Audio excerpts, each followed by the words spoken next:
நான் தான் சமோசா. உங்க ரத்த குழாய்களை எண்ணெயால அடைச்சி உங்க இதயத்தை மெதுவா நிறுத்த போறேன். ருசிக்கு ஆசைப்பட்டு உங்க உயிரையே என்கிட்ட குடுக்குறீங்களே. நான் தான் பஜ்ஜி. என்ன அதிகமா சாப்பிட்டா உங்க ரத்தத்தை ஓட விடாம தடுத்து உங்க உடம்ப சீக்கிரம் கெடுத்துருவேன். யோசிச்சு சாப்பிடுங்க. நான் தான் புரோட்டா.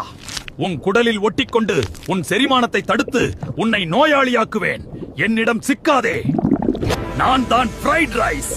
ருசியால் உன்னை மயக்கி உன் வயிற்றில் நஞ்சையும் கொழுப்பையும் நிரப்புவேன். ஜாக்கிரதை. நான் தான் கேக். என் இனிப்பால் உன்னை ஏமாற்றி உன் ரத்தத்தில் சர்க்கரையை விஷமாக கலப்பேன். நிதானம் தேவை. நான் தான் ஐஸ்கிரீம். என் குளிர்ச்சியில் உன்னை மயக்கி உன் ரத்த நாளங்களை கொழுப்பால் அடைப்பேன். எச்சரிக்கையாக இரு. நான் தான் கொத்து பரோட்டா பேசுறேன். அந்த கல்லுல போடுற டக் டக் சத்தத்துக்கே நீங்க அடிமை தானே. ஆனா உள்ள போனதும் இருக்கு வேடிக்கை. மைதாவால உங்க குடலை மந்தமாக்கி செரிமானத்தையே தடுமாற. நான் குளிச்சு வந்த அந்த எண்ணெயும் டால்டாவும் உங்க ரத்த குழாயை மெல்ல மெல்ல அடைக்கும். ருசிக்கு ஆசைப்பட்டு என்ன தின்னா நெஞ்சு எரிச்சலும் ஊழ சதையும் தான் மிஞ்சும்.